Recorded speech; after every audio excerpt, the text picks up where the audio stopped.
Part 19. Fortunate Young Gentleman. Author, Rong Xiao Rong. Chapter 182. After the provincial examination, all candidates' papers are transcribed and their names are covered before being handed over to the examiners for review. The provincial examination is extremely important.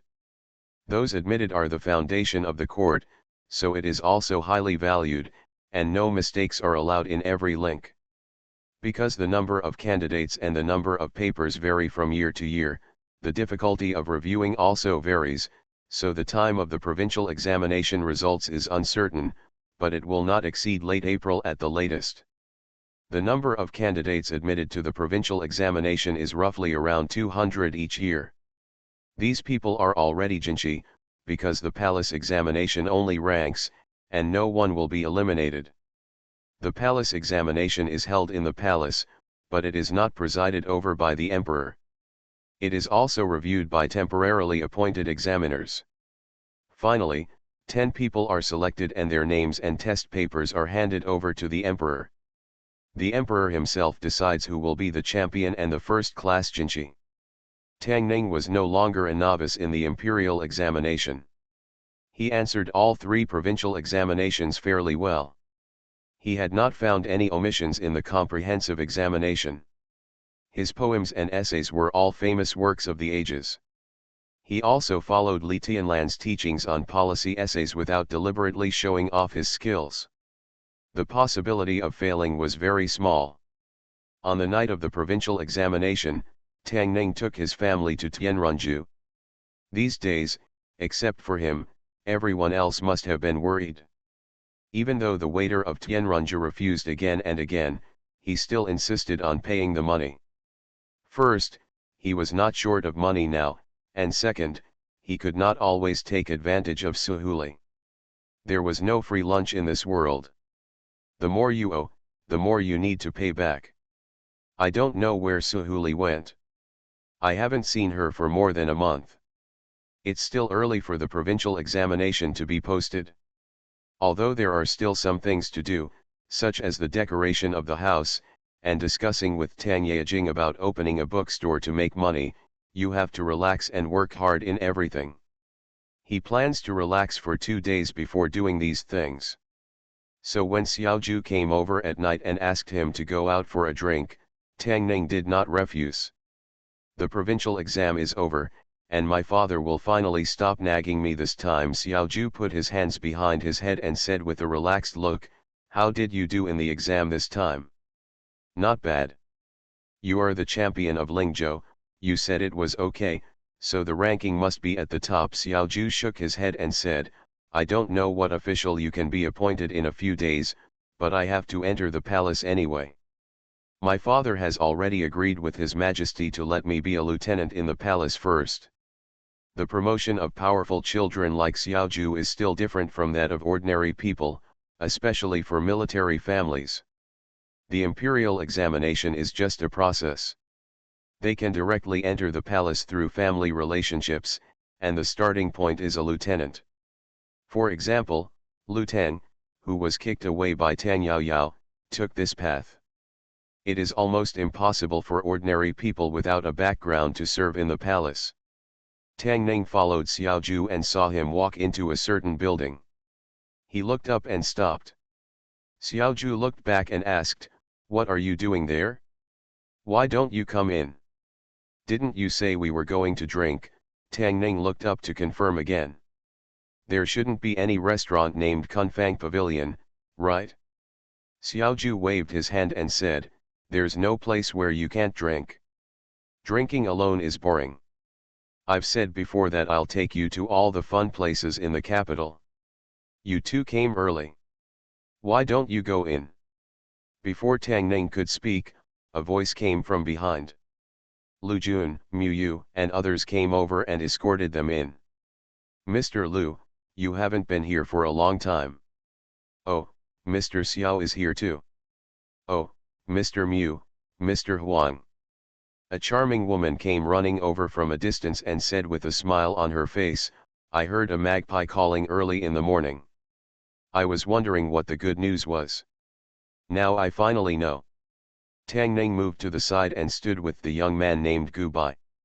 Although he was a bit reserved, he looked polite and gentlemanly, much better than Lu Jun and the others. Lu Jun waved his hand and said, "Bring up the good wine and food, and call a few girls up, the prettiest ones, don't fool me." The madam smiled and said, "What are you talking about, Mr. Lu? I will call the best girls to you." Seeing this scene, Tang Ning regretted coming here and hesitated a little. At this time, Gu Bai turned his head to look at him and asked in surprise, "Brother Tang, is this your first time in a brothel?" Tang Ning nodded. He had never seen such a scene in his previous life, and this was his first time in this life. "As a man, I can't even imagine how Brother Tang has been living these years without even being in a brothel." Gu Bai shook his head and said, "If that's the case, Brother Tang should have a good time today. It will be inappropriate to come to such a place again after you pass the imperial examination in a few days." He, I didn't expect Brother Gu to be here." As soon as Gu Bai finished speaking, a voice came from behind. Kui Lang. Gu Bai looked at him and smiled.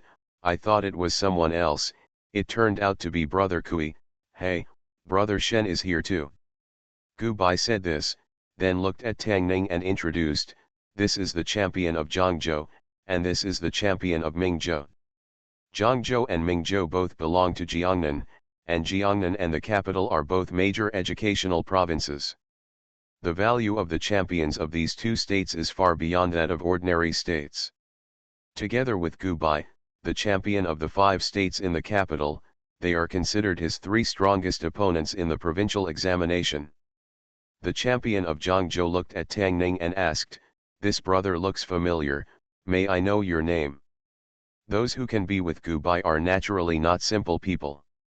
Although they are unlikely to pose a threat to them, it is always good to make friends with them. Tang Ning looked at him and said, "Please tell me your surname is Tang, Tang Ning." Tang Ning. Kui Lang's face changed slightly when he heard this, and he asked uncertainly, "Tang Ning, the champion of Lingzhou?" Gu Bai couldn't help laughing and said, "What do you think? Are you scared? Even if you can beat me this time, I'm afraid you will fall into Brother Tang's hands." As one of the most popular people in this imperial examination, Kui Lang naturally knew his opponents. Shen Jian was familiar with him, and with Gu Bai, the 3 of them were about the same. If they had to decide who was better, luck also played a big part. But this legendary champion of Lingzhou was different. It is said that this person was well informed and had a strong memory. He answered all the questions correctly in the first state examination. Kui Lang thought he didn't have this ability. In addition, his title of Poetry Madman was known to everyone in the capital, and no one was better than him in the second round of poetry and prose. Although the last round of policy essays was Kui Lang's strong point, the policy essays of this Lingzhou Jiwen seemed to be unique. At least Kui Lang's policy essays were not qualified to be brought to the hall for discussion by all officials. Of course, the state examinations in Lingzhou could not be compared with those in Zhangzhou, but the achievements of this Tang Jiwen still made him alert enough. He bowed to Tang Ning and said, "Brother Tang, I have admired your name for a long time." Gu Bai looked at him and said, "Don't stand outside anymore.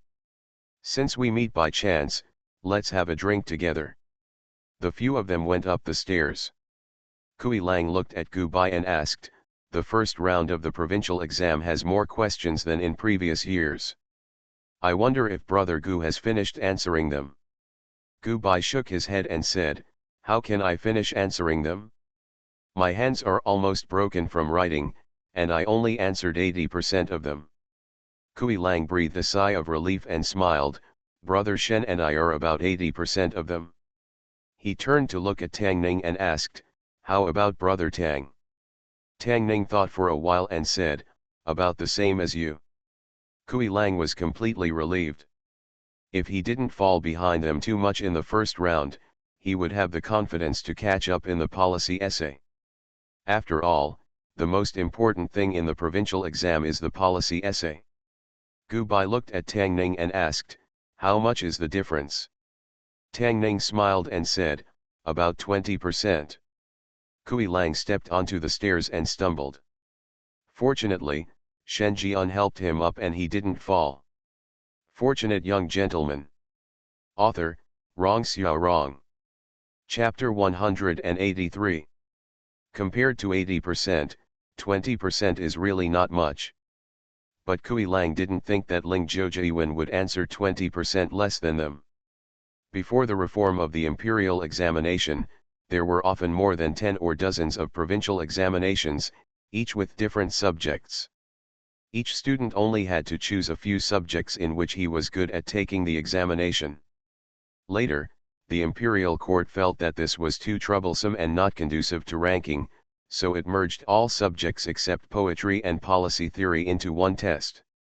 Candidates generally only need to answer about 60% of the questions correctly to pass the first test. As a state's Jiwen, countless people have high hopes for it. Kui Lang will naturally not set the goal at 60%. He will definitely try his best not to be compared with people like Shen Jian and Gu Bai. But manpower is sometimes exhausted.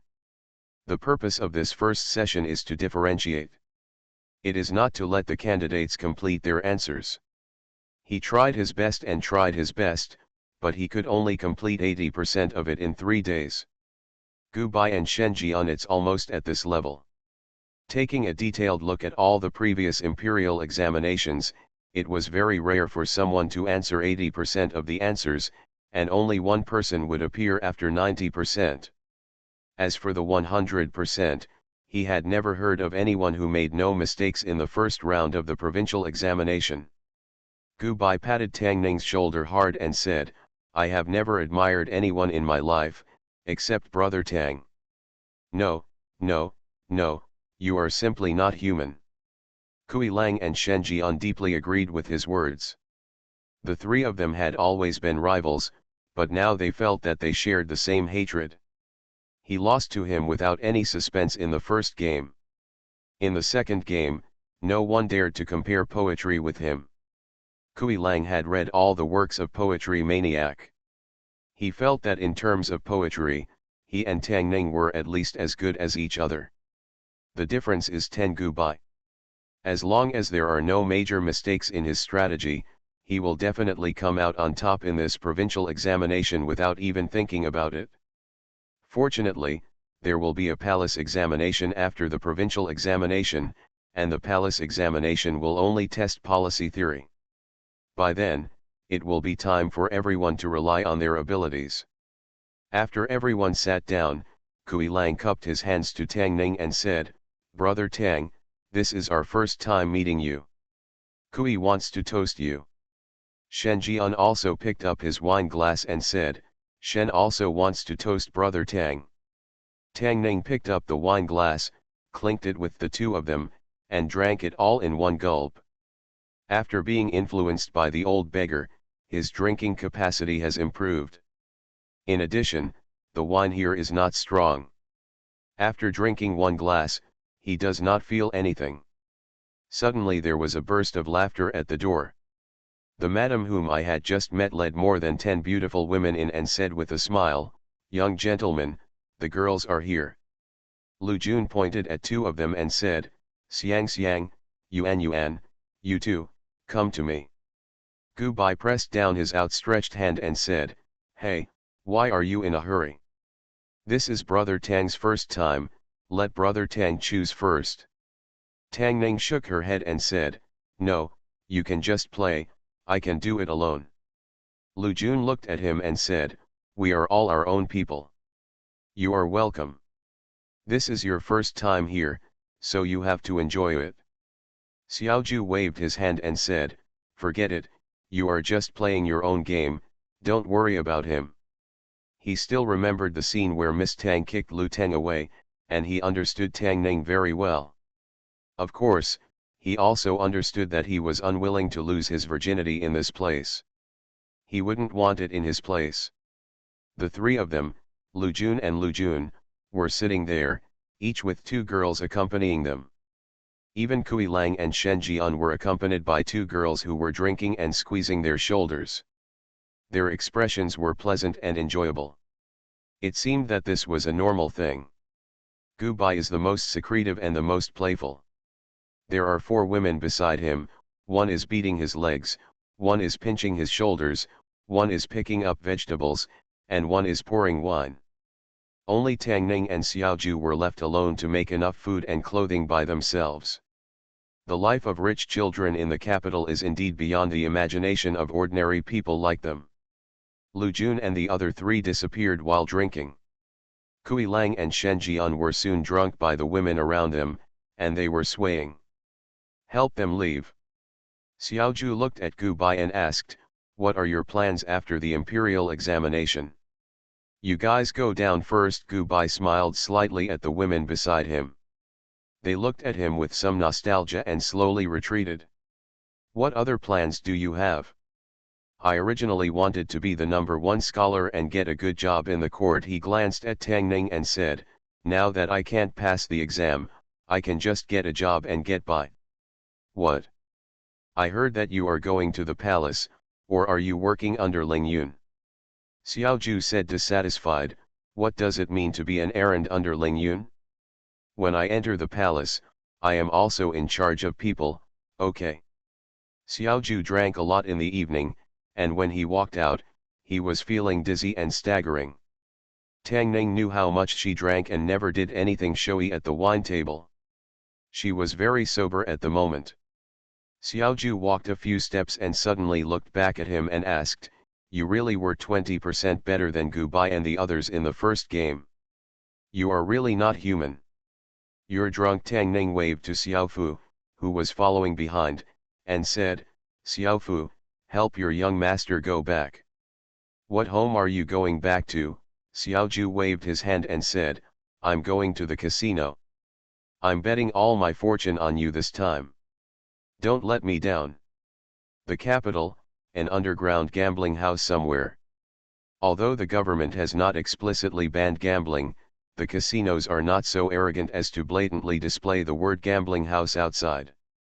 But for many gamblers in the capital, they have long been familiar with the locations of various casinos in the city. "I'll bet Kui Lang, 10 taels. I bet Shen Jian's provincial yuan, 20 taels. Haha, although Kui Lang and Shen Jian are powerful, they are still inferior to Gu Bai. I bet on Gu Bai, 100 taels. This time, it depends on him to win glory for our capital." The imperial examination held every 3 years is not only a grand event for the court, but also a grand event for the gambling houses. Starting from the provincial examination, the major gambling houses in the capital will open a handicap for the imperial examination. There are many participants. Some people make a lot of money from it, while others lose everything. Recently, the most popular concern is, of course, who can win the first place in the provincial examination. Everyone generally believes that the provincial champion this time must be one of the 3 champions in Zhangzhou, Mingzhou, and Jingji. Among the major gambling houses, the number of people betting on them is the largest. "I bet on Tang Ning." After a drunken voice, someone put a stack of silver bills on the table. This stack of silver bills is at least more than 1,000 taels. Seeing this, everyone was shocked. "Who is Tang Ning? I've never heard of him." "I've heard of him. He seems to be the champion of some state, but not many people bet on him. Is this guy crazy? He doesn't bet on Kui Lang, Shen Jian, or Gu Bai. Is he too rich to spend it? Isn't this young Master Xiao? He's so drunk and still comes to gamble, but this is something young Master Xiao can do." Seeing that the person who came was young Master Xiao, everyone put aside their doubts. He can even go to a brothel and ask 10 women to feed mosquitoes. It's not surprising that young Master Xiao can do anything unexpected. Although Tang Ning is also a champion, he is a champion in Lingzhou, which is far behind Jiangnan and Jingji. Young Master Xiao is afraid that he will lose a lot this time. He is too wasteful. It is better to stop meddling in other people's affairs. If he loses, it will be the Xiao family, not us. I'd better think about it carefully. Should I bet on Gu Bai or Kui Lang? The crowd became noisy again, and the gambling house began to become chaotic again. A figure came in from outside, put a stack of banknotes on the table, and said, "All of these are bets on Tang Ning." It was a banknote that was almost as thick as that of young Master Xiao just now, which immediately caused a sensation in a small area. When they wanted to see who was as wasteful as young Master Xiao, they found that the man was covered with a white cloth. Who is this person? He is so generous, doesn't he have too much money to spend? In the crowd, one person scratched his head and muttered, "Why do I feel that person looks like Gu Bai? I've seen him wearing this dress." Someone beside him slapped him on the head and cursed, "Gu Bai, the champion of the 5 states of Beijing, Hebei, bought someone else to be the provincial champion. You are blind." Tang Ning stood at the door of the gambling house, watching Xiao Ju and Gu Bai walk out, and suddenly realized that he seemed to have found a way to make money. You are listening to Novels at Bless Up channel. Wish you happiness and luck. Please subscribe to receive new novels. How do you feel about this novel? Please like and leave a comment. Fortunate Young Gentleman. Author, Rong Xiao Rong. Chapter 184. Tang Ning thought that it was not impossible to consider betting on his own provincial exam. Gu Bai, Kui Lang, and Shen Jian only answered about 80% of the questions in the first round, and they might not be all correct. The second round was even less suspenseful. There were countless champions in history, but none of them could compare with Wen Tingyun and Li Qingzhao in poetry. In the last round of policy essays, he might not be able to beat the 3 of them in terms of essays, but with Li Tianlan's careful teaching and the experience summed up by countless predecessors in history, he had never been afraid of anyone in terms of policy. Even if he did not surprise the examiner, he would not lose too many points. After comprehensive consideration, Tang Ning felt that it was still worth a gamble. The only problem was that he had no money. Most of his money was used to buy a house, and the remaining part would soon be invested in repairs and decoration. Sun Zuzai had not yet paid off, and he had not received the last payment, so he did not have any extra money.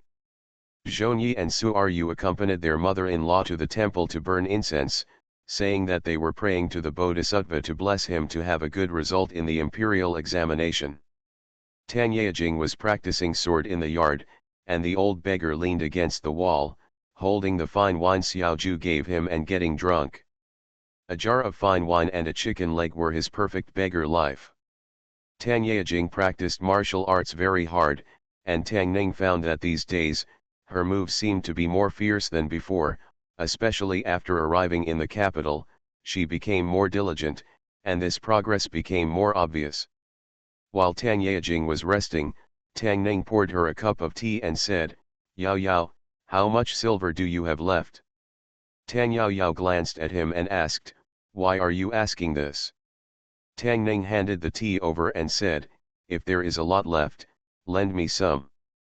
Tang Yao Yao took a sip of tea and asked, "How much?" "Not much, 10,000, 5,000 taels." Tang Ning thought about it and still felt that it would be better to borrow less. After all, if he borrowed too much and lost money, he would have to pay himself to Tang Yejing to pay it back. "You just bought a house, where else do you need money?"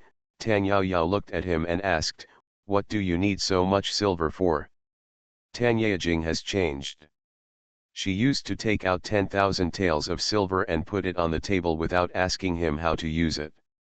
But he is not afraid of his own shadow. He borrowed money to make money, not to raise a vixen outside, so he doesn't need to feel guilty.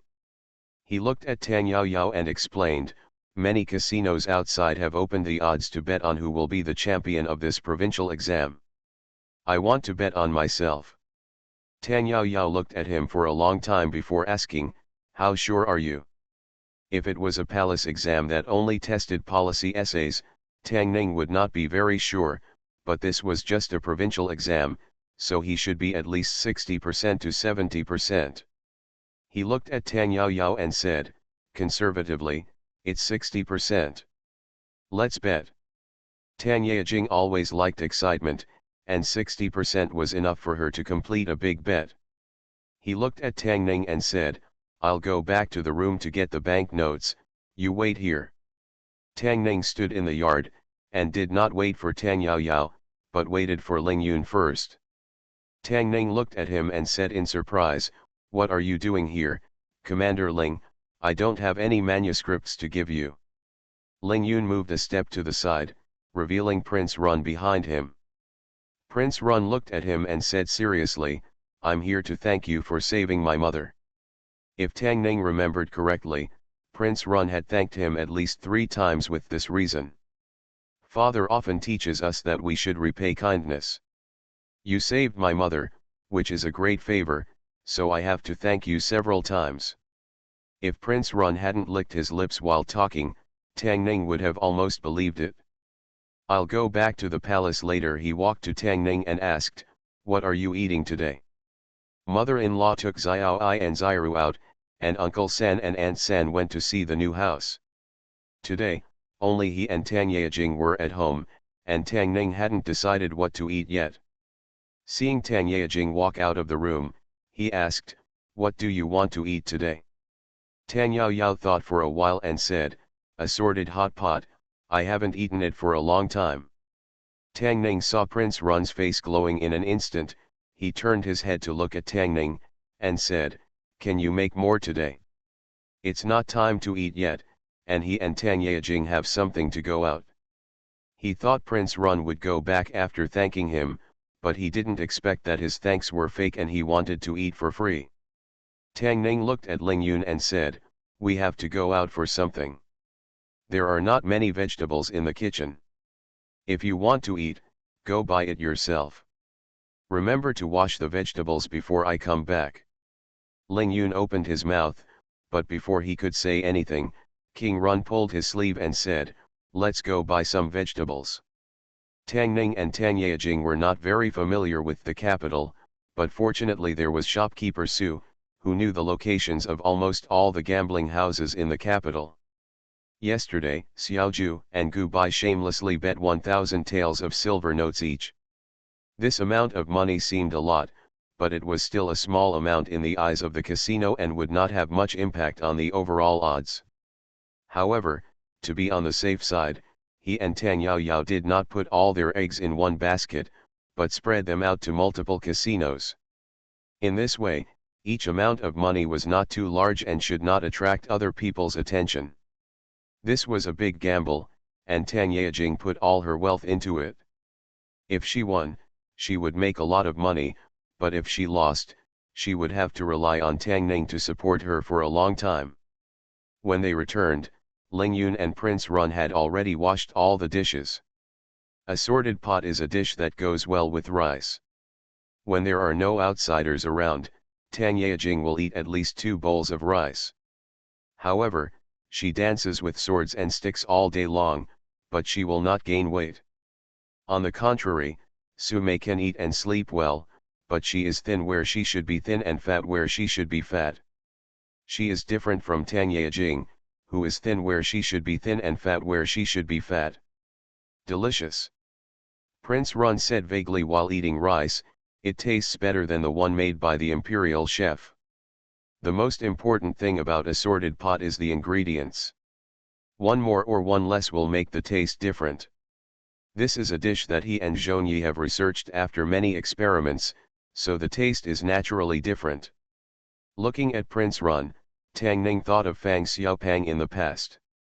He originally thought that he could return to Lingzhou after the imperial examination to see how she looked after losing weight. Who knew that the plan changed and he would stay in the capital for a long time? He didn't know when he would see her again. The imperial examination hall in the capital. After the provincial examination, the gate of the Imperial Academy will be closed, and all examiners will be locked inside until the final day of the examination. The gate of the Imperial Academy will be opened again. The examination had officially started one day before. The first examination paper was reviewed. Unlike the state examination, the examination time for the provincial examination was relatively relaxed, and the examiners had enough time. When reviewing the papers, fairness and justice, and no omissions were the top priority, and there was no need to rush. In the spacious hall, there was only the occasional sound of turning pages and the occasional communication between adjacent examiners. There is no mistake in the legal questions on this paper, which is very rare. It should be for the Ministry of Justice. The math subject in my hand performed well, and it is suitable for training in the Ministry of Households and the Ministry of Works for a few years. This paper has 80% of the answers, and only one is wrong. It should be one of those people. The job of marking papers is boring and tedious, especially for the first round. All the answers are written on paper. If you don't speak from time to time, it will be difficult to relieve the depression in your heart. At a certain moment, an examiner slowly stood up from his seat, turned the test paper in his hand over and over again, and the expression on his face was as if he had seen a ghost in broad daylight. He walked out of his seat and murmured, "Everyone, look at this test paper." Someone took it and passed it around, and the discussion in the hall could not stop. This provincial exam, there is a monster. This is simply unheard of. I didn't expect that there would be such a talent among the candidates this year. It's not that it hasn't appeared before. Lord Su is young. 13 years ago, he should not have come to Beijing. It's normal that I haven't heard of it. When this test paper that was discussed by everyone was passed to Fang Hong, he looked at the unfamiliar handwriting on the test paper, but it was a familiar scene. He pulled the corner of his mouth and smiled, sure enough. Fortunate young gentleman. Author, Rong Xiao Rong. Chapter 185. The provincial examination was over and the banknotes were paid out. Tang Ning no longer thought about these things. After running around for a few days, the third uncle had already found craftsmen and started repairing the house. When she first bought this house, Tang Ning had already compared and considered it for a long time. She was basically satisfied with the layout of the house. No major changes were needed during the renovation. Only the green bricks on the ground, the doors, windows, and the columns outside needed to be repaved. It also needs to be repainted. The pavilion in the inner courtyard is too old. He plans to tear it down and redesign a larger one. When the weather gets better in a few days, he can stay outside to enjoy the cool weather. There are even more changes in details. The bathroom must be built new. He has been having problems with the latrines here for more than a day or two. The toilet is a must and is connected to the sewage pipes of the capital. It is clean and trouble-free. The bathroom also needs to be built separately, the floor should be paved with marble, and a shower head should be built. Every time I take a bath, I have to boil a large bucket of water and wait for at least half an hour. It is too inconvenient. A large open space must be cleared in the backyard.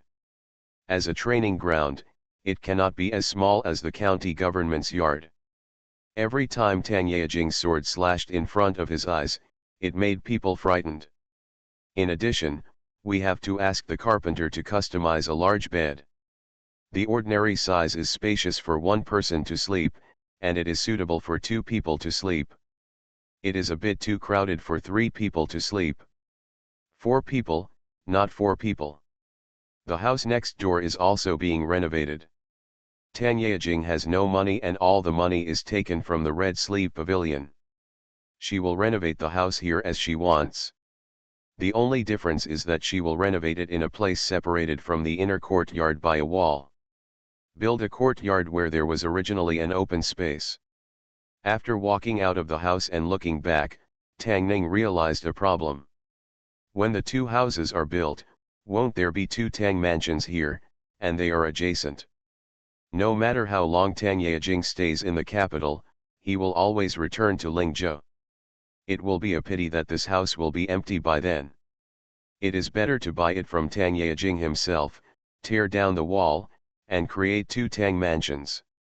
It turned into a large Tang mansion, which perfectly solved the problem of being unable to accommodate too many family members in the future. He came here today to keep an eye on the progress. He was quite satisfied with the work done by the craftsmen, so he asked his third uncle to give them 20% more wages. When he walked out, the sun was almost above his head, and it was time to go back to the county office for dinner. His mother-in-law had some objections to him moving out at first, but later she thought it was not far from the county government office, so she agreed. Before Tang Ning reached the county government office, she saw several figures wandering at the door. After showing his surprise, he strode over. A government servant at the county government office waved his hand impatiently and said, "Where are you beggars from? This is the county government office. Go begging for food elsewhere. There is nothing here to give you." Tang Ning walked over and asked with a smile, "When did you come?" Gang leader, Lu Laoer saw him and immediately said, "We just arrived today." Tang Ning once wrote 2 letters to Ling Zhou, one of which was addressed to Lu Laoer and the others. It was a long way to the capital, so he told them in the letter to come over after they had handled the affairs of Ling Zhou. He thought they would be faster, but he didn't expect that they didn't arrive until today. The government officer at the door was a little stunned when he saw that he was familiar with these beggars. Tang Ning looked at Peng Chen and said, "Please tell me when you go back that I won't go back for dinner today." Lu Laoer and the others had been traveling all the way. Tang Ning originally wanted to invite them to have a meal at Tianashanzhu, but Lu Laoer and the others stood at the door of Tianashanzhu, unable to get in. In the end, they had to choose a noodle restaurant on the street. Stall. Tang Ning looked at him and said, "You are all the elders of my beggar clan. There will be many scenes to meet in the future. You don't even dare to enter a restaurant. How can this be okay? We still think 2 bowls of noodles can fill our stomachs more." Lu Laoer smiled sheepishly, waved to the waiter at the opposite stall, and said, "Add 2 more cloves of garlic." Tang Ning stopped worrying about the matter and asked, "Why did you come here so late?" Lu Laoer explained, "The gang leader asked us to inquire about the little beggar. Along the way, every time we visited a city, we would stop and ask, so we wasted time." Tang Ning hurriedly asked, "How's it going? Is there any news?" "Not yet." Lu Laoer shook his head and said, "But it's not that there is no news at all. Along the way, we learned that there are other little beggars who disappeared like this in the Jiangyi area, including Ling Zhou. Quite a few. There are even some children from ordinary families, and all traces point to the capital." Tang Ning looked at him and asked, "Have you found out what happened?" Lu Laoer shook his head and said, "Not yet." The waiter brought several bowls of noodles over and said, "Sir, your noodles are ready. Let's eat first." Tang Ning looked at them and said, "After eating, you can settle down in the capital first. We'll talk about other things later. Lu Laoer and the others are weak and it is not easy to get ahead among the beggars in the capital, and they need to figure it out slowly. And this matter, at present, is not urgent or important. Time has entered mid-April, and the provincial examination has ended for 20 days. According to the practice of previous years, Gongyuan will release news during these days and announce the release period. During these 20 days, countless lines of sight from the capital were focused on the Gongyuan outside the city. At this time, in the Gongyuan, many examiners gathered together, with several examination papers in front of them. A few days ago, all the papers of this provincial exam were marked, and they also selected more than 200 papers from them, which were the winners of this provincial exam. Most of the papers have been ranked according to the numbers, and they can remove the names and write down the names of the candidates immediately. At this time, in front of them are the papers of 3 people, who are also the top 3 in this provincial exam. However, the chief examiner has not made a final decision on the specific rankings of these 3 people. This one, the first round, all the answers are correct, and the poems in the second round are also amazing, but this policy essay is mediocre and can only be regarded as above average. These 2 papers, although the first and second rounds are inferior to him, the policy essays are both excellent articles, who will be the champion, it's really hard to choose. A gray-haired old man muttered a few words, and a hesitant look appeared on his face.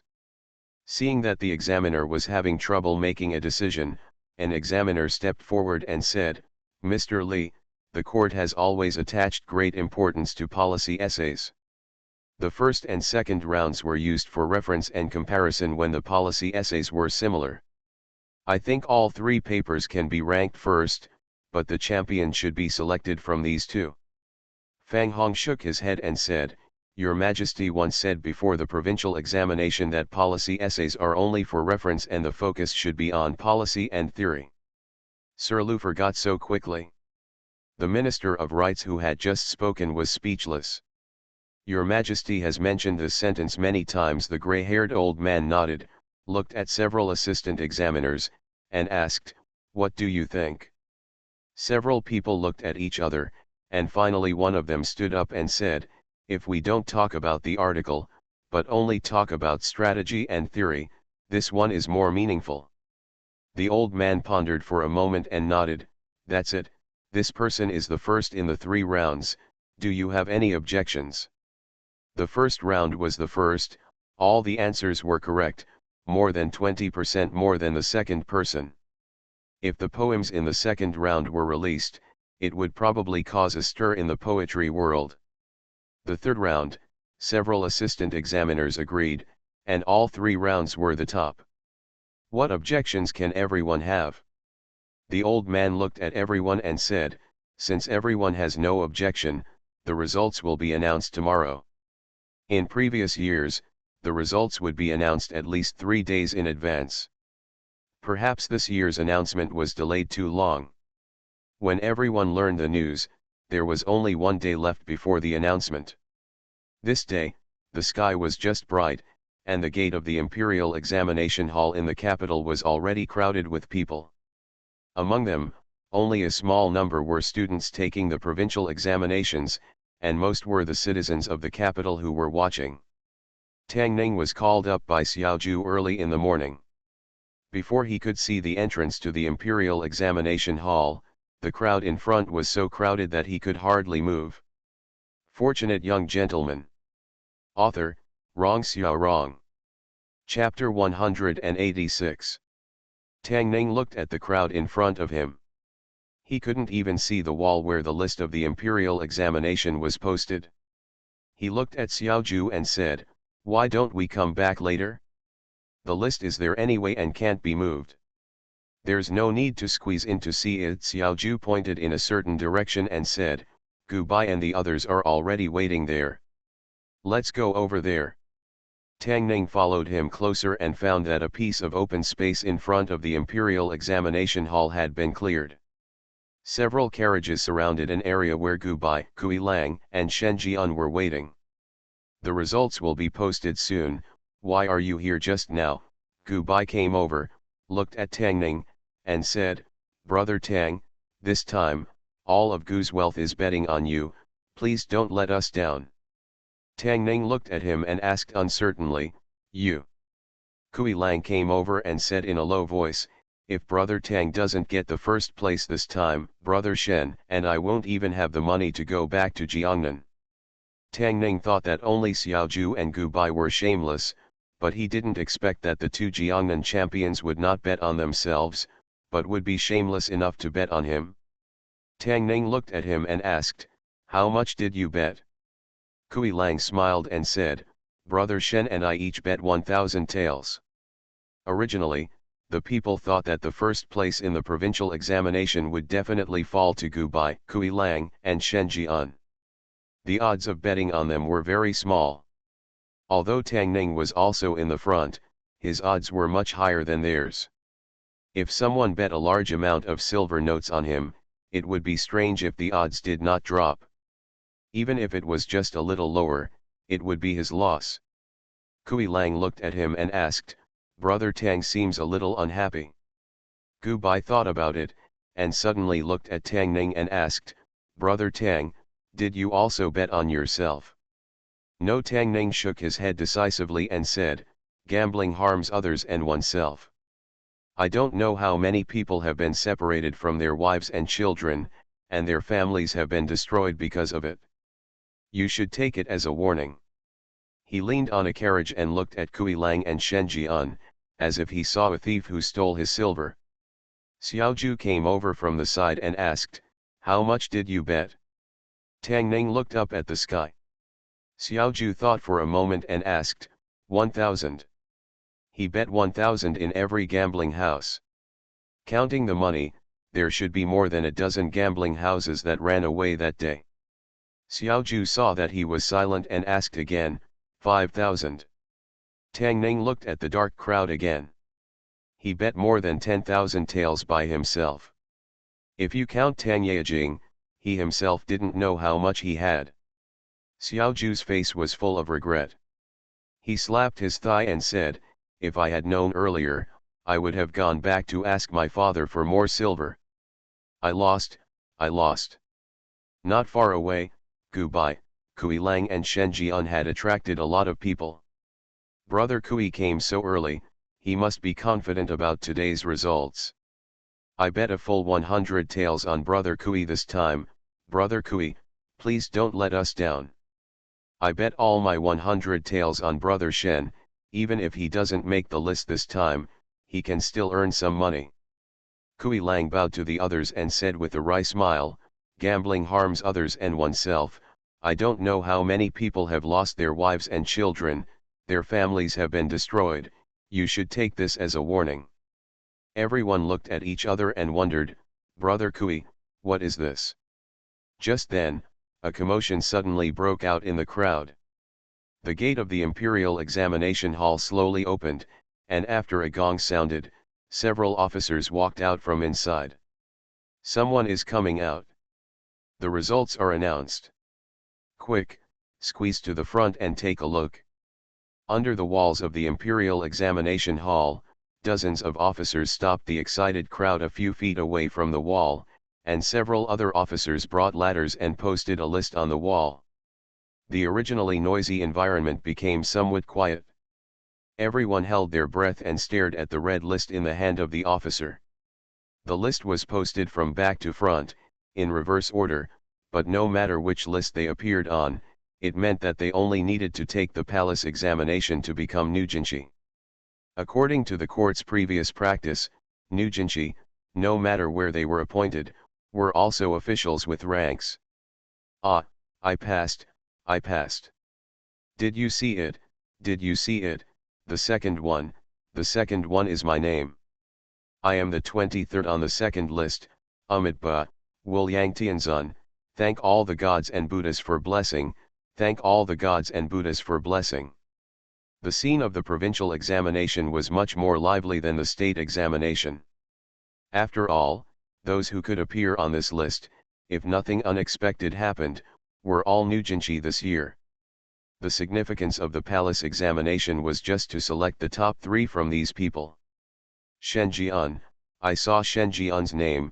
Shen Jian's name is the first one, a voice suddenly shouted in the crowd.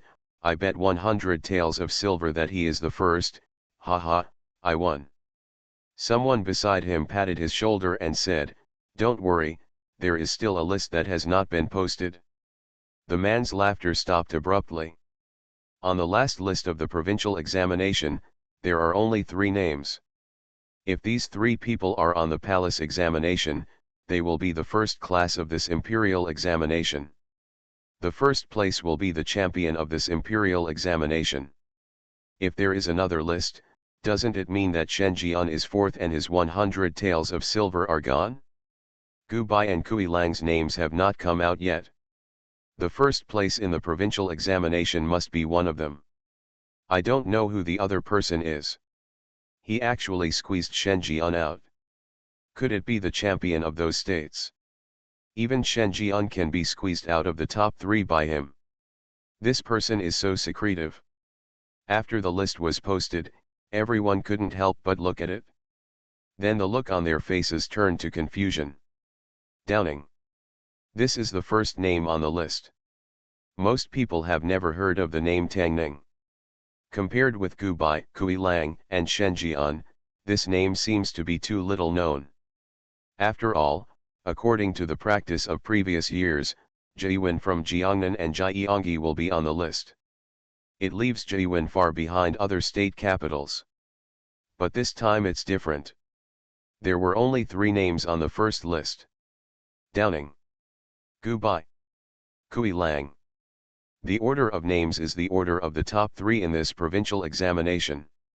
The first place is not Gubai, Kui Lang, or Shenjian, which means that most of them will lose all their money.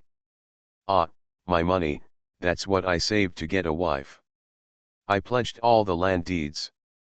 That's nothing, my house deed. Kui Lang and Shenjian looked at each other with wry smiles and were speechless. After that night, they had no hope of winning the first place in the provincial examination. Their dream of winning 3 yuan in a row also came to nothing under his ruthless attack. Fortunately, there is still the palace examination. Without the advantage of the first and second games, they may not lose to him. Ahem, brother Kui, brother Shen, your rankings are already very good, there is no need to lament too much. Yes, after the imperial examination, if you perform well, you will still have a chance. Yes, a provincial test means nothing at all. Although the people around him felt sorry for Yinzi and had tangled and painful expressions on their faces, they still offered words of comfort. Someone beside Gu Bai patted him on the shoulder and said, although brother Gu is not the first, he is still second. There is no need. The man originally wanted to say that there was no need to be sad, but when he saw the smile on Gu Bai's face, he was suddenly stunned. The top spot was snatched away, but he still managed to laugh. He turned back to look at Kui Lang and Shenjian, and found that they didn't seem too sad. Shenjian didn't even make the first list, but he was still talking and laughing with Kui Lang. Gu Bai looked around and suddenly asked, "Where is brother Tang?" Kui Lang came over and said in surprise, "Did he leave? I remember when brother Tang posted the list just now, brother Tang seemed to have told us to be careful. What should we be careful about?" Shenjian was equally surprised and said, "After the list was posted just now, he seemed to have told us to leave quickly." Gu Bai was stunned and asked, "What do you mean?" At this time, there was a huge uproar among the crowd in Gongyuan. "Where's Gu Bai?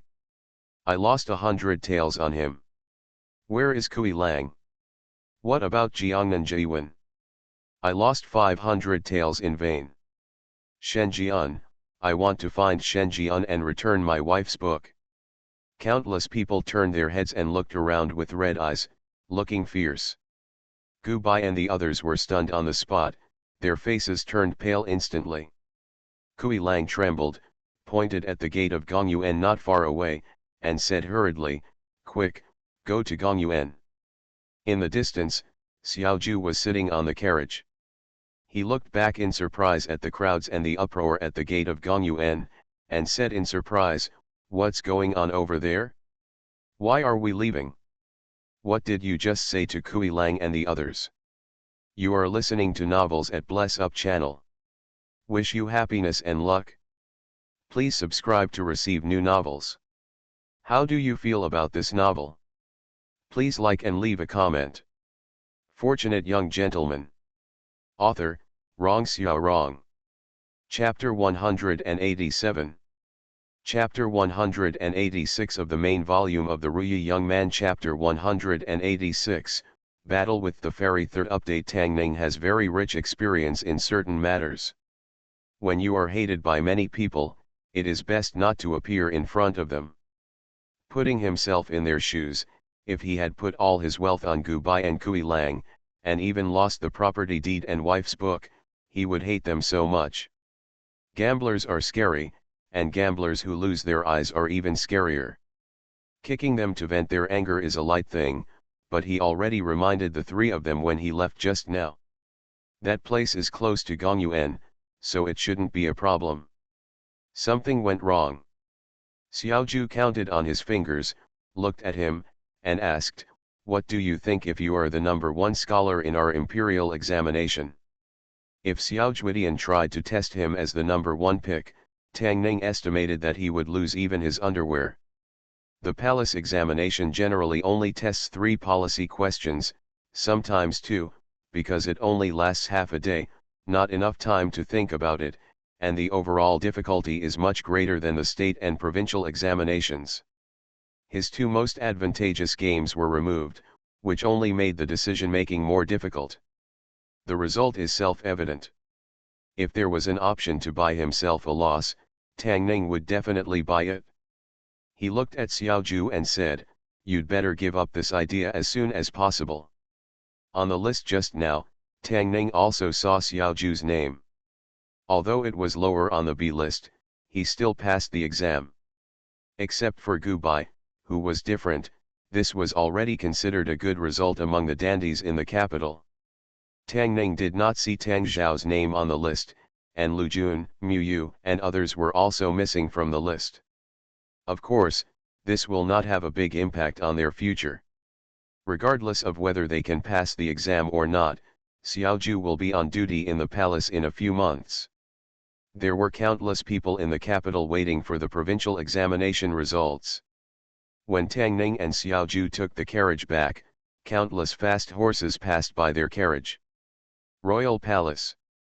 A guard in silver armor rode his horse into the palace.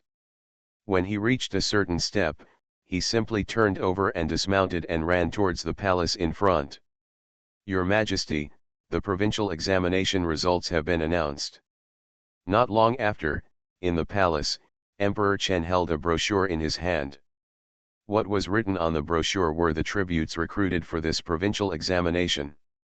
The silver-armored guard knelt down on one knee and said loudly, "A total of 212 tributes have been recorded for this provincial examination. Please take a look at it."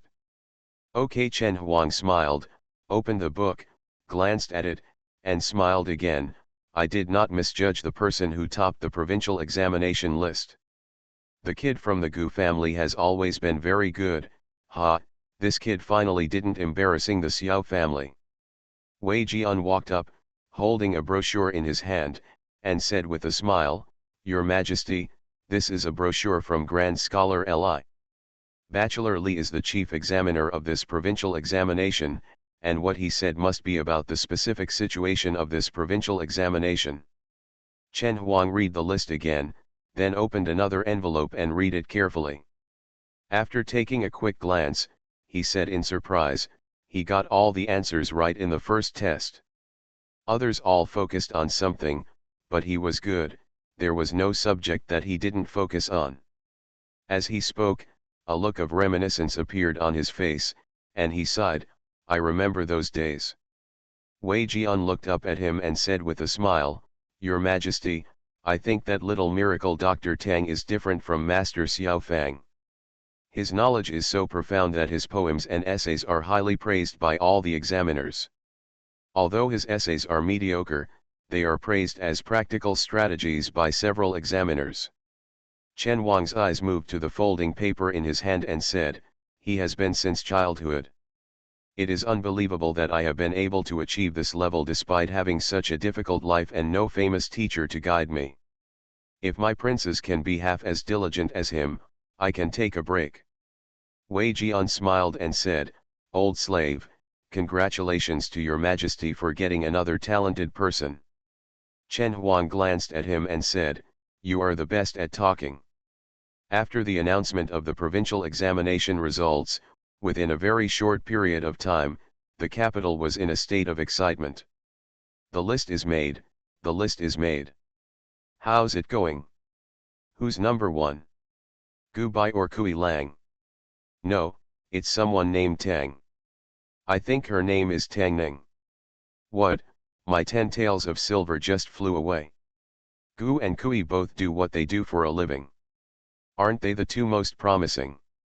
Most people don't care about who is number 1. What they care about is just the release of the rankings. As people in the capital, they naturally have to pay attention to every major event in the country all the time. Of course, a few people still care about who is ranked first, because if Tang Ning's name is listed first, they will lose a lot of money. However, when they curse in the street, they are criticizing Gu Bai and Kui Lang. Ministry of Rights. Lu Feng, the minister of the Ministry of Rights, had already come out of the Gongyuan and stood next to Tang Hui, the Minister of Rights. He sighed and said, there are really no flaws in his first two examination papers, which are enough to make up for his unsatisfactory policies. There is not a single flaw, a place where you can make a fuss. Tang Hui lowered his head to deal with the affairs and did not speak. Lu Feng thought for a while and said, however, there is only policy theory above the palace examination, but with the level of policy theory, he will not be able to enter the first class. At most, he will be ranked in the second class. This time the palace examination is handled by the Ministry of Etiquette, so you can rest assured. Tang Hui put down his pen and asked casually, how did Zhao Er do in the exam? The expression on Lu Feng's face was a little embarrassing, and he said, Mr. Tang Zhao, he is not on the list. In the Tang mansion, Tang Qi's beard was trembling with anger. He pointed at Tang Zhao and said angrily, look at you. Apart from getting into trouble and embarrassing the Tang family, what else do you know? Tang Zhao had also just learned about the announcement of the results. He had an unlucky look on his face, lowered his head and didn't say a word, but he felt relaxed in his heart. The damn imperial examination was finally over. If he failed in the provincial examination, he didn't even have to participate in the palace examination. In other words, from now on, he is free. Seeing his unrepentant look, Tang Qi became even more angry. He pointed at him, shook his head and said, you are not even as good as Xiaoju, what else do you think you can do? A graceful voice passed by the courtyard gate, and he looked inside, then quietly slipped into another courtyard. She looked at the woman standing in the yard and said happily, sister-in-law, he won the first place in the provincial examination this time, and I won a lot of money. The food on the Zhong mansion's dinner table today was particularly sumptuous.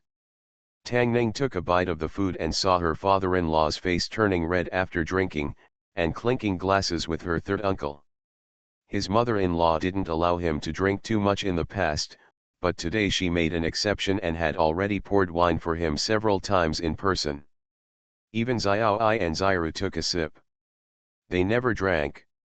After taking a small sip, their faces turned red and their pretty faces glowed, making them look more and more beautiful. Tang Yaji had already drank half the jar, but she didn't feel any bright and moving at all. She was obviously a little drunk. She was drinking in a very bold manner, with one foot on the chair and her wrists on her knees. She looked at Tang Ning and asked, when is the imperial examination? Do you want to bet on your success? If you lose, you want to make up for it, if you win, you still want to win. This is the typical gambler's mentality. This time she spent all her wealth and made a lot of money. However, if she really dared to bet on herself winning the top prize, she might have to go back to before liberation overnight. Tang Ning shook her head and said, forget it, I'll give it up as soon as I get the chance. I really don't have much confidence in taking the top prize. Tang Yajiao thought for a while, looked at him, and asked, do you want to bet secretly by yourself? Do I look like the kind of person who eats alone? Tang Ning looked at her and said, if I wanted to secretly gamble by myself, I wouldn't have told you last time. Last time it was you who had no money. Tang Yajing exposed him mercilessly. There was no way to continue chatting with her, and she was almost done eating. Tang Ning put down her chopsticks, stood up, and walked towards the yard. Li Tianlan walked in from the outside, looked at him and said, congratulations. Tang Yajing followed Tang Ning out of the house and saw Li Tianlan standing in the yard. After being startled, she put one hand on her hips and pointed at her with the other hand, and said loudly, hey, Li Bolan, do you dare to talk to me, a fight? Fortunate young gentleman. Author, Rong Xiao Rong. Chapter 188. Chapter 187, Self-inflicted humiliation. Tang Ning still had some doubts about the strength of Tang Yaoyao and Li Tianlan. Tang Yajing dared to be aggressive in front of her, and she was still far behind Li Tianlan. Otherwise, she would not have dared to challenge Li Tianlan only when she was drunk. Li Tianlan glanced at her and saw her face was red and her eyes were blurred. He shook his head and said, "I won't fight." Tang Yaoyao glanced at her and asked, "If you don't fight, does that mean you're admitting defeat?" Li Tianlan looked at her and said, "You are no match for me." You. Tang Yaoyao pointed at her and said, "Don't think that just because you have big breasts is a big deal, you won't know until you beat me to see if I am your opponent." Tang Ning walked over, looked at her, and said helplessly, "You're drunk. Go back to your room and rest quickly." "I'm not drunk." She walked past Tang Ning and walked up to Li Tianlan. She puffed out her chest and asked again, "It's just a competition. Do you dare?" She actually thrust out her breasts in front of Li Tianlan. Tang Ning covered her eyes and couldn't bear to look at her. It is true that wine strengthens one's courage. The small half jar of wine strengthened her courage and gave her so much courage. Li Tianlan looked at her, then nodded and said, "Okay." Tang Ning came to her small courtyard and closed the door.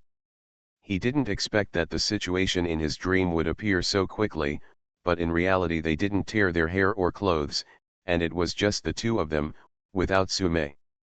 As soon as the fight started, Tang Ning could tell that even though Tang Yaoyao had been practicing hard these days and had made great progress, she was still no match for Li Tianlan. After all, while she was making progress, Li Tianlan was not standing still. The old beggar once said that Li Tianlan seemed to have broken through a certain bottleneck during this period of time. She never said that to Tang Yaoyao. It can be seen that she was purely humiliating herself today. Li Tianlan was just defensive at first, but the drunk Tang Fairy grabbed her breasts and seemed to have some deep grudge against her breasts. A hint of embarrassment appeared on Li Tianlan's face. At a certain moment, he reached out with two fingers and tapped her breasts on the shoulders. So Fairy Tang kept her hand extended forward and remained motionless. Tang Yaoyao said angrily, "Hurry up and untie me." Li Tianlan picked her up by the waist, walked to the room, and threw her on the bed. "It will be unlocked automatically after 2 hours. During this period, just wait quietly." After saying that, he ignored her yelling, walked out of the room, and closed the door. She sat down in the pavilion in the courtyard and asked Tang Ning, "When will the palace examination start?"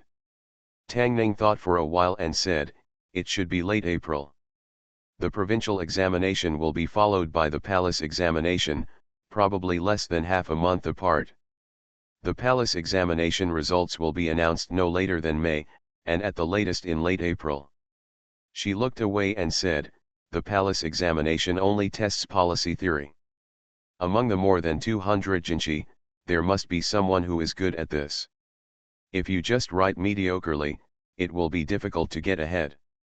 At most, you will be ranked second. Just do your best." Tang Ning didn't care.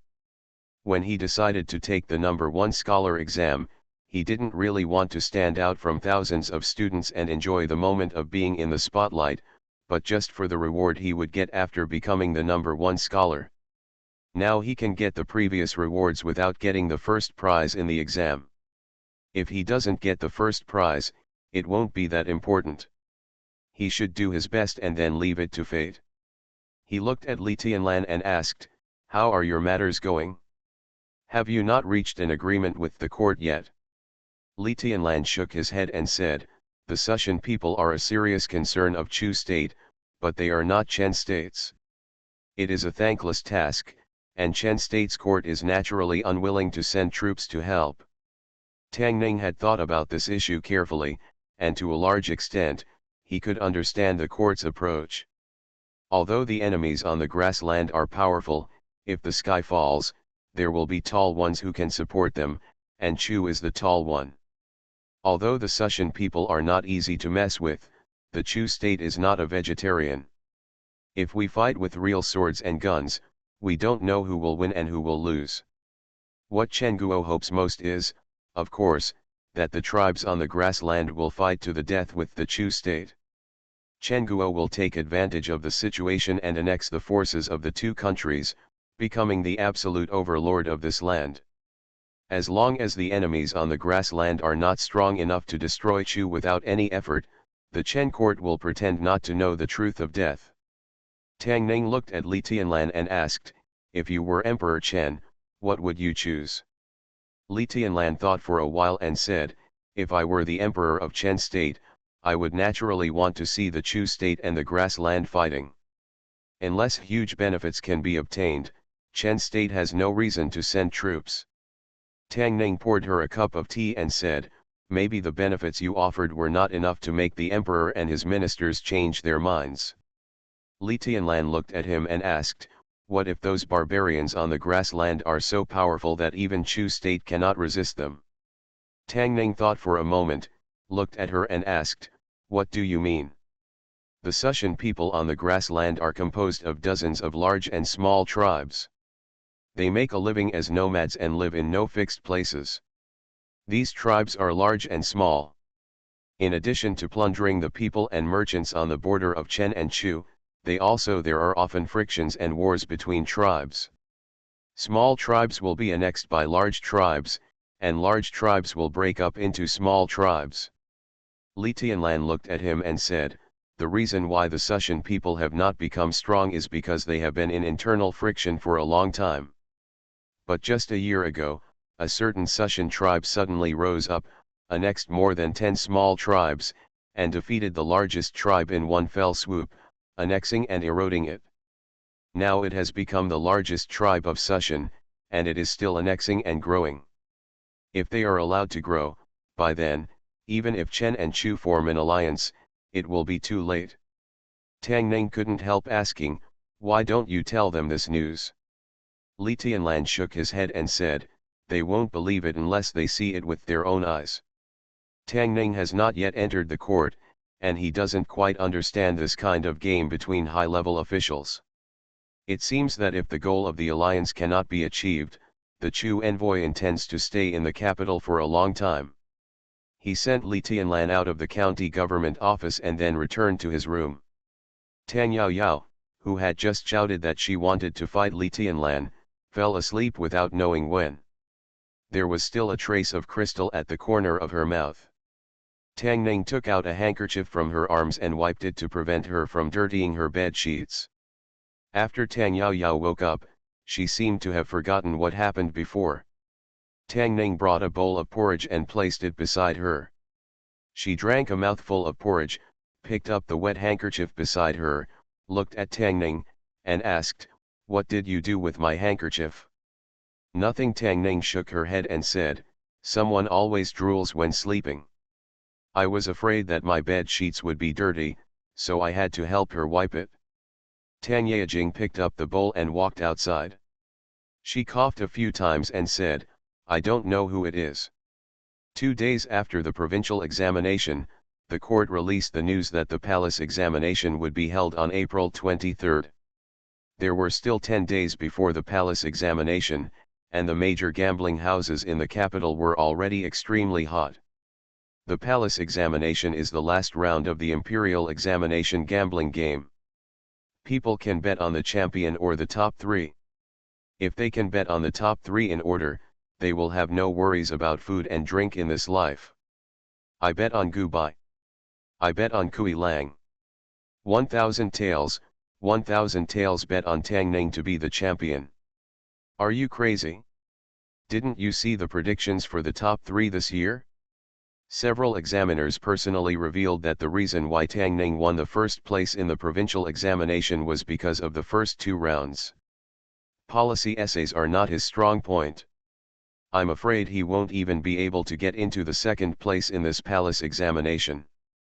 What, then I won't bet for now. Brother, where can I see the predictions for the top 3? I don't know this. All major bookstores sell it. It costs 1 tael of silver. There is information revealed by the provincial examiners themselves. You haven't even seen this, and you still dare to bet. Thank you for reminding me, I'll go buy it now. In the courtyard, Tang Ning looked at Gu Bai, then at Kui Lang, and asked, which of you two do you think I should bet on? Fortunate young gentleman. Author, Rong Xiao Rong. Chapter 189. Chapter 188 of the main volume of Ruyi Little Man. The palace examination begins. Judging from the situation in the provincial examination, Gu Bai and Kui Lang are the most likely to win the top prize this year. Of course, although Shen Jian ranks 4th, he is not. There is no way to win the championship. The seed contestants for the imperial examination are all here. If you can make it work, be the banker yourself, and do a shady transaction, wouldn't you not have to worry about running out of money for the rest of your life?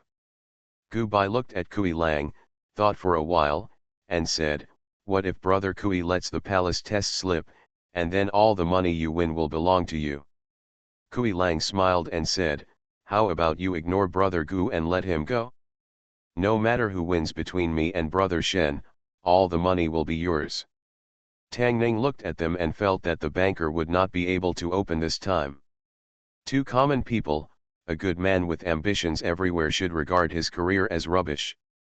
Even if he becomes an official, he still can't afford a house in the capital. If he is a poor official, how can he have real money? Xiaoju looked at the two of them and said, Gu Bai, it's useless for you to ask for so much money. The Kui family is also a wealthy family in the south of the Yangtze River. You are not short of money. How about you give me the money if you win? Xiaoju wanted to be a white wolf with nothing, and others were not fools. The two of them didn't even talk to him.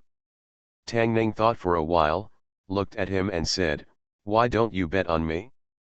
My odds are much higher than the two of them. If you win, you will make a fortune. You, Xiaoju glanced at him and said, do you think I'm stupid? Ever since those examiners made the announcement, who in the capital doesn't know that the imperial examination is not your strong point? You have so much money that you have nothing to spend on it. I bet you will be the top pick. Although Xiaoju's words are a bit hurtful, they are also true. Even Miss Li, who has never criticized him, doesn't think highly of him, but it doesn't matter. Enough is enough, and you should give up when you feel good. You have to go the right way to make money. Hold on to Tang Yejing's big heart.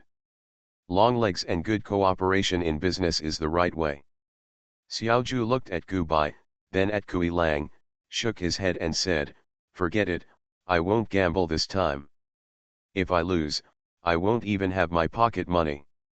Kui Lang paced and murmured, this palace examination is said to be conducted by His Majesty himself. I don't know how many questions there are and how difficult they are. Shen Jian opened his mouth and said, although His Majesty personally made the proposal, it should not be much different from previous years. There may be 3 at most and 2 at least, nothing more than that.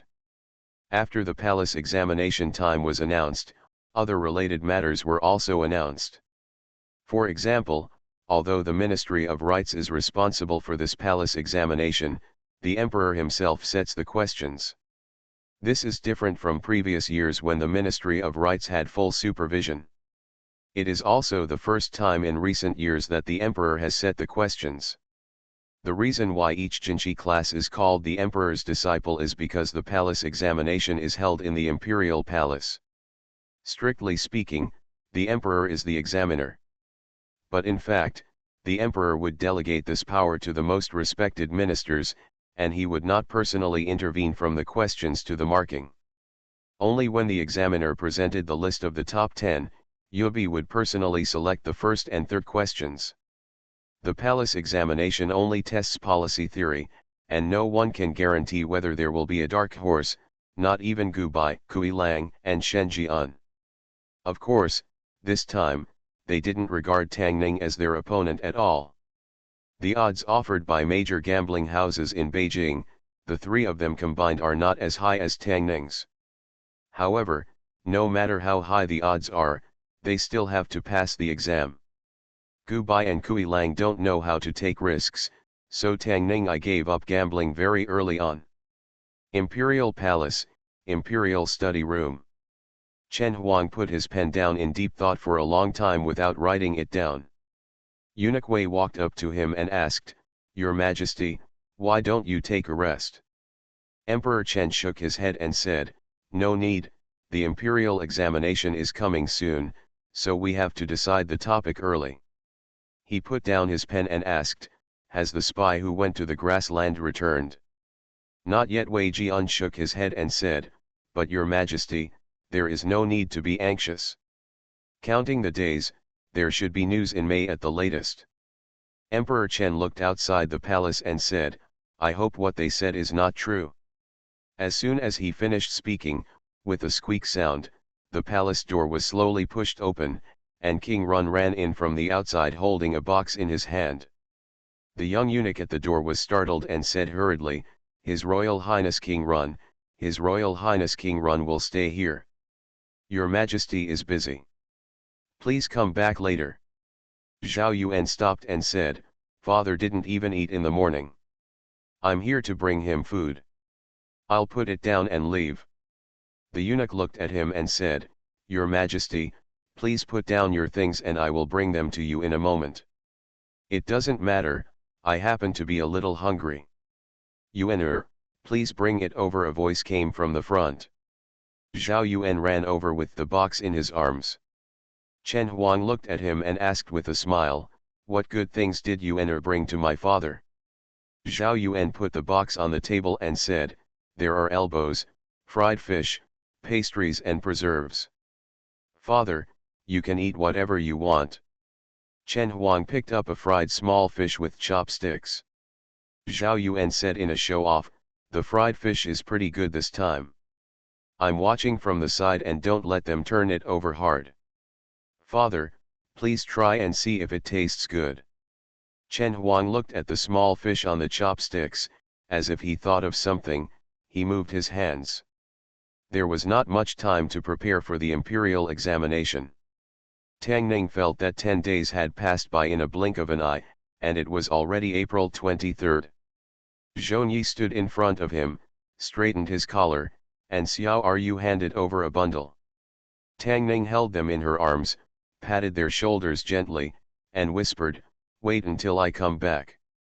The palace examination lasted for 1 day, with entrance at dawn and handing in papers at dusk. As the last and most important test of the imperial examination, the process of the palace examination is quite complicated. After the roll call, scattering of papers, praises, salutes and other procedures, the questions are officially issued. After the answers are completed, the test papers are sealed and the general palace examination 2 to 3 days after the exam is the marking day. 8 marking officers take turns marking each exam paper, and each test paper will pass through the hands of 8 people to ensure the fairness and impartiality of the marking. The palace examination was held in a large hall in the palace, which was large enough to accommodate the 212 tributes who participated in the provincial examination. This was not the first time for Tang Ning to enter the palace. When she walked to the palace gate, she saw many people waiting at the door. When the time comes, eunuchs will bring these people in. Xiaoju actually arrived earlier than him. He was standing chatting with Gu Bai and Kui Lang. When he saw him coming, he waved to him from a distance, "Here." The atmosphere before the palace examination was actually much better than the provincial examination. After all, this time is just a ranking, no one will fail, the worst can still be a county magistrate. Of course, whether you are a county magistrate or a county magistrate, it still depends on the results of the palace examination. Finally, I don't have to be forced to read by my father. Xiaoju leaned against a tree, breathed a long sigh of relief, looked at Tang Ning, and said, "From today on, I will take you to have some fun. This capital city is so good, how about you? Never seen it before." He dared to talk so brazenly about having fun and what tricks a boy could do. Ever since he took him to the brothel last time and saw what he said about having fun, Tang Ning no longer had any hope in his words. Tang Ning stood next to Xiaoju and the others and noticed that many people around her were looking at him, including many who were whispering. Is he Tang Ning? Ling Zhoujiwen, the first place in the provincial examination, the one who kicked Gu Bai and Kui Lang down. It turns out this is madman poetry. He doesn't look too crazy. Yeah, it doesn't look like the monster who could answer 100% in the first game. Do you think it's impossible for him to win 3 UN in a row this time? It's impossible. Many examiners have said that his strategy was mediocre and he was able to get first place in the provincial examination only because he was so good in the first 2 games. After the palace examination, he was not so lucky. I'd guess he's in the top 2. It's also possible that the top 3. Although these people deliberately lowered their voices, some of them still reached Tang Ning's ears. Xiaoju looked ahead and said, "These guys only have so much ability to talk about it." Tang Ning didn't feel anything. Her colleagues were enemies, and she couldn't expect her competitors to wish her well. When he thought of this, the noise in the crowd suddenly stopped. A eunuch came out of the palace wall and shouted at the top of his lungs, "All tribute students, prepare to enter. You are listening to novels at Bless Up channel. Wish you happiness and luck. Please subscribe to receive new novels. How do you feel about this novel? Please like and leave a comment. Fortunate Young Gentleman. Author, Rong Xiao Rong. Chapter 190. The palace examination was held in Yong'an Hall. Tang Ning had passed by here when he came to the palace last time. Before the palace examination, a series of steps were taken, such as roll call and salute. Afterwards, candidates walked into the hall and took their seats one by one according to their ranking in the provincial examination. Tang Ning was naturally the first to enter the hall. His seat was at the front, followed by Gu Bai, and then Kui Lang and Shen Jian. The examiners are here. An official said sharply, and several figures walked out of the back hall. Tang Ning's seat was at the front, and his vision was the clearest. He raised his head and his eyes stayed on a middle-aged man at the front. The palace examination was hosted by the Ministry of Rights, and the one walking in the front was naturally the Minister of Rights, Tang Hui. Tang Hui walked past him without looking in this direction. Tang Ning's face was calm and unperturbed. Xiaoju's seat was in a corner of the hall. He raised his head and saw that Tang Ning had no reaction, so he retracted his gaze. An official walked up to Tang Hui and said, "Sir Tang, it's almost time." Tang Hui nodded and said, "Let's start." The official whispered to a eunuch, who took 2 steps forward and said loudly, "The palace examination begins."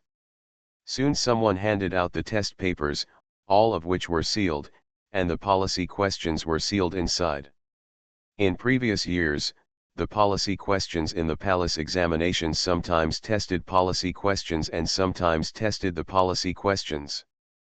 Policy refers to the actual policy of governing the country, just like the policy of flood control and epidemic prevention in the state examinations, which can be put into practice. Theory generally refers to the view on a certain issue, such as the governing a big country is like cooking a small fish that he and Li Tianlan discussed, or directly taking apart from the classics and letting the candidates play freely.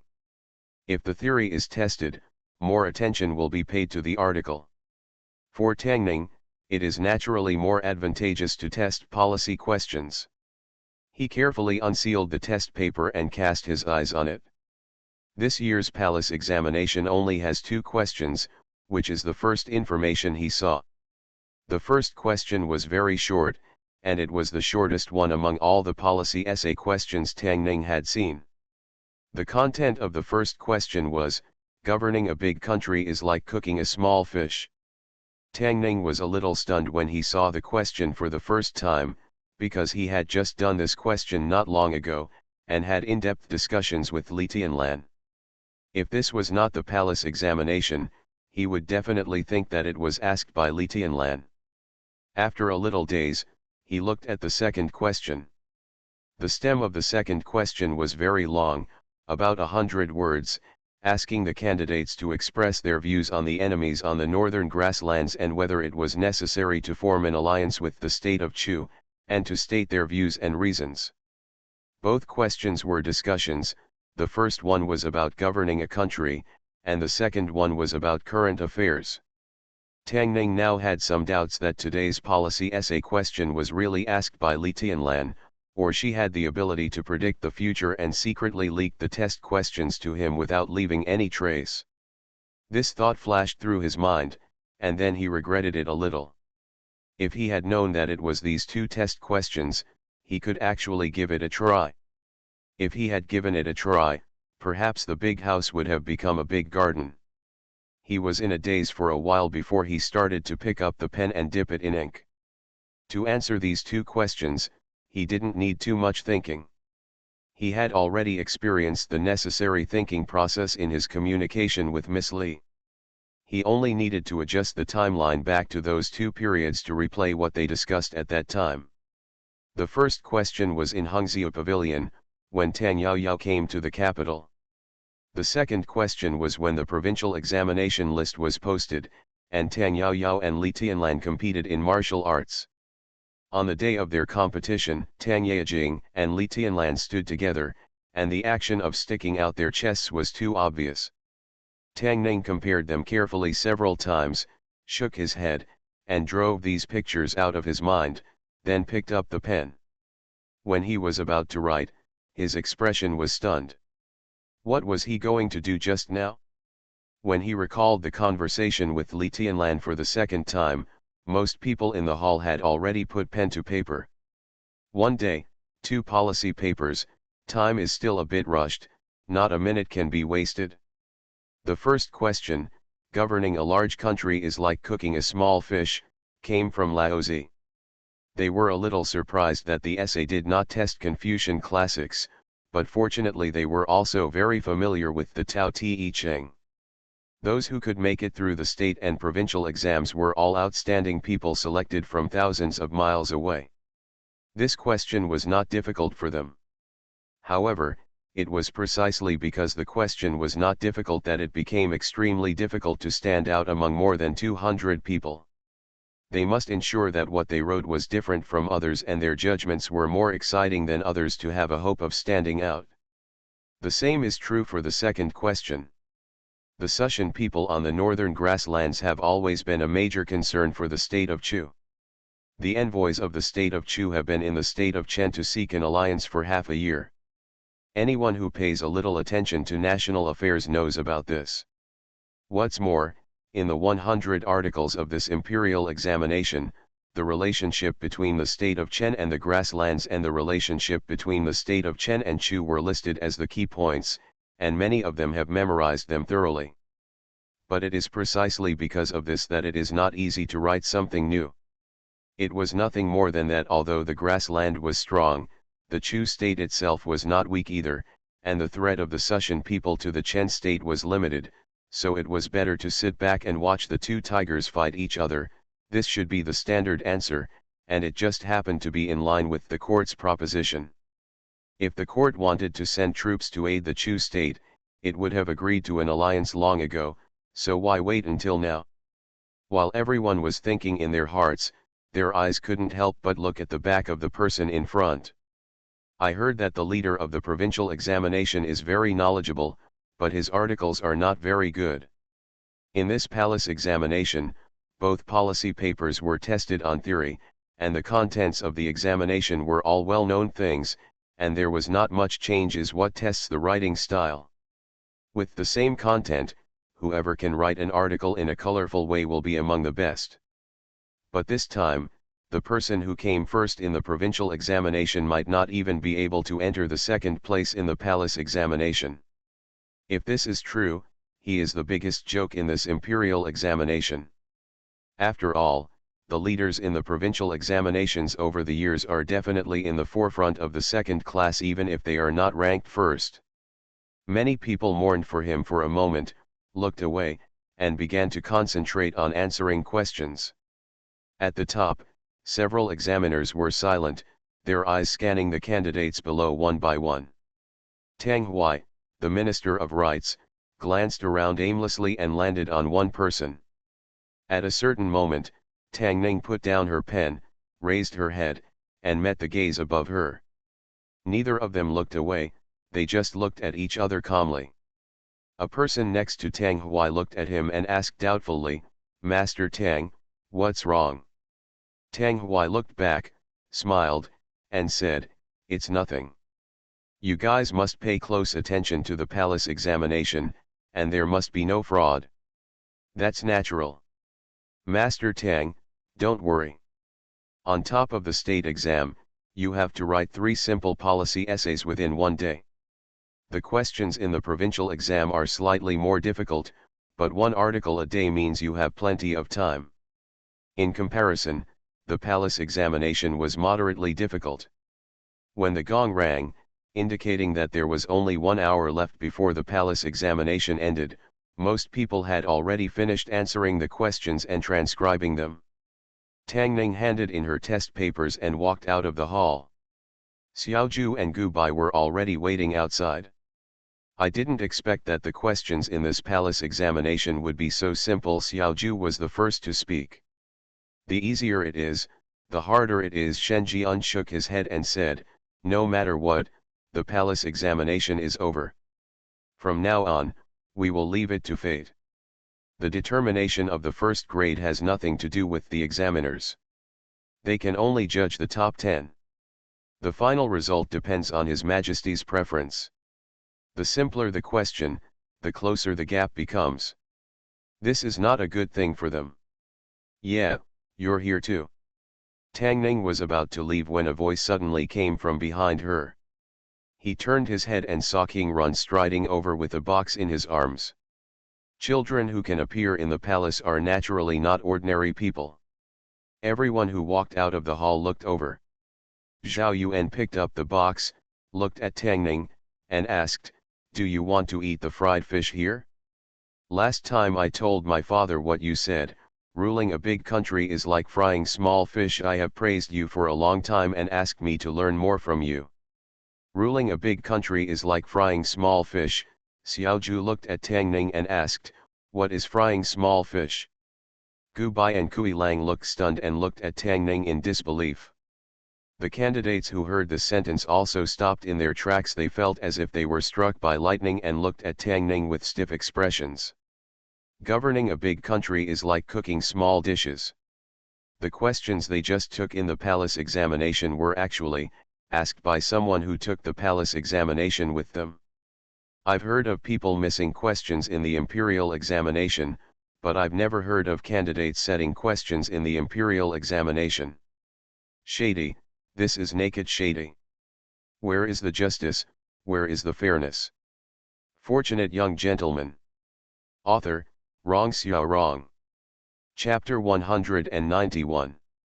Tang Ning looked at the small fish handed over by Prince Run Zhao Yuan, and was also stunned. Governing a big country is like cooking a small fish. It turned out to be spread from Prince Run, but since the emperor knew it, why did he still ask this question? Was he selected? Was this the reward he said he would save for him? Tang Ning didn't know what Emperor Chen was thinking, but even if it was selected, he couldn't say it in front of so many people. He looked at Prince Run, took the small fish handed over by him, and said, "Your Highness Prince Run, goodbye." After that, he turned around and strode towards the outside of the palace. Prince Run followed behind him and hurriedly said, "When will we meet again? Can I come to you tomorrow? If tomorrow is not possible, then the day after tomorrow is okay." Xiaoju was stunned, and followed him in big strides. The candidates who stayed in place stood there, and their outlook on life and worldview suffered great challenges. Leaking the test questions is fine, but how can you set the test questions for yourself? This is a shady deal, it is cheating. But even if it is a shady deal, who dares to speak it out? Are they going to go to the government office and say that His Majesty participated in the cheating of the palace examination and deliberately set questions that some people can answer, so that the government can investigate the matter thoroughly? Isn't this courting death? Everyone's mood is very complicated. They don't know what His Majesty means. They have heard that His Majesty loves the Sling Jojiwen very much. Half a year ago, when there were so many people in the country who passed the state examination, His Majesty rewarded him alone. This palace examination is even more. Does this mean that he is determined to be the top scorer in the imperial examination? But there are so many scholars in the world, why does His Majesty treat him so well? They can't figure this out, and they dare not think about it, let alone ask. Privately discussing the emperor will be punished. They looked in a certain direction and sighed secretly. What other advantages does Tang Ning have besides being more beautiful, more knowledgeable, and better at writing poems and essays, that can be loved by His Majesty so much? After everyone calmed down, they suppressed their thoughts. In any case, this had little impact on them, but Gu Bai, Kui Lang, and those who wanted to compete for the top scholar were afraid that they would cry. Kui Lang did not cry, but his expression was a little complicated. Finally, he had a chance to catch up, but in the end, he found that he had made up the questions and answered them himself. What could be more despairing than this? Gu Bai patted his shoulder and comforted him, born at the wrong time, there is nothing you can do. Why don't you go in and tear up the test paper now and take the test next time? It may not be. Kui Lang shook his head and said, no one knows the result until the last moment. Although the top scholar was appointed by His Majesty, the candidate for the top scholar was selected after the examiners reviewed it. If his 2 policy essays were not included in the 10, then His Majesty could not single him out. He knew Tang Ning's policy essay level very well, and they still had hope. Outside the palace, Xiaoju rushed to catch up with Tang Ning and shouted, "You are so mean. If you had told me earlier about this, I would have bet my entire fortune on you. If I say I only knew it after seeing the test questions, would you believe me?" Xiaoju looked at him with a look of "Don't take me for a fool. Believe it or not." Tang Ning thought about it carefully and felt that Emperor Chen could not have chosen him as the top scholar just because he saved concubine Shu, but he absolutely did not believe that Emperor Chen was so careless that he forgot that Prince Run had heard this question from him. There must be some other reason for this. It's a pity that he couldn't guess the Emperor's thoughts, nor could he point at his nose and ask him what he meant. He could only take one step at a time. In a hall in the palace, an eunuch walked in slowly and said respectfully, "Your Majesty, the palace examination has ended, and the examination papers of the tribute students have been sealed." Lord Tang asked outside the hall when to start marking. Emperor Chen thought for a while and said, "It is the end of April now, time is urgent, let's start tomorrow." The eunuch received the order and slowly retreated again. Emperor Chen looked calm, tapped the table lightly with his index finger, and whispered, "I hope he won't let me down." The major gambling houses in the capital can no longer place bets 2 days before the palace examination. After the palace examination, various news emerged in an endless stream and soon gathered together. Among them, there was news that one of the questions in this palace examination was actually asked by the top scorer in the provincial examination a few days ago, and this question became his self-questioning and self-answering. For this news, most people think it is nonsense. How important is the palace examination? Who dares to cheat in the palace examination is purely courting death. Besides, the questions for the palace examination were set by His Majesty himself. Anyone who dared to say that His Majesty cheated would be guilty of treason. If the government took it seriously, they would lose their heads. Moreover, the questions were set by the emperor. He only needed to lightly write down who he wanted to be the champion. There was no need for so many twists and turns. Of course, many people still regretted that they should have bet more money on Tang Ning at that time. The questions for the provincial examination were also disclosed at the first time.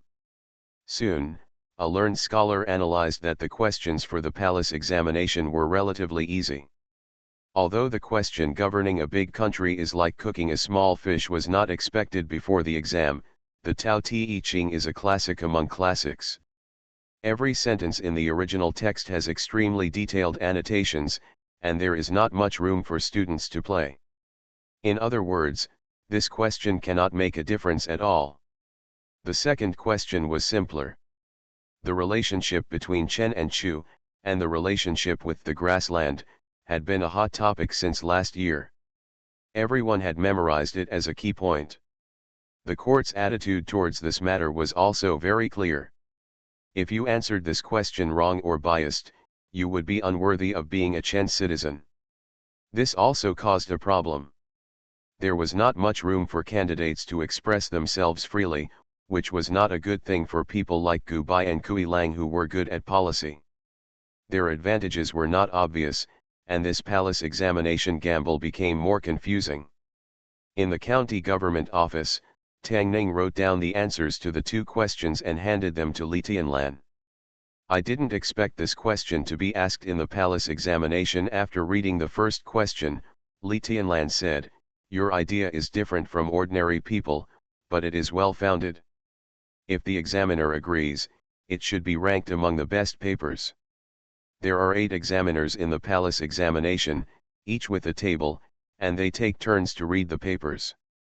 The examiners divide the papers into 5 grades, for the best and times for the worst. Then, among all the papers, the 10 with the most are presented to the emperor, and the ranking of the second and third places is the same." She looked at the answer to the second question, pondered for a long time, looked at Tang Ning with a complicated look, and apologized, "I'm sorry for your delay. You shouldn't have answered this question like this." Tang Ning waved his hand, indicating that he didn't care. Although he had prepared for the first question in advance, he didn't prepare carefully, but just saved time to think. After all, it was something he wrote. If Li Tianlan had written one at that time, the result would definitely be different. After answering the first question, his advantage was not great. If he answered the second question in a conventional way, he would not even be ranked second. It would be better to give it a try, and perhaps there would be a different result.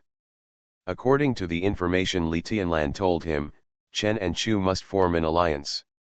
Once the tribes on the grassland are unified, Chen does not have to think about being able to reap the benefits.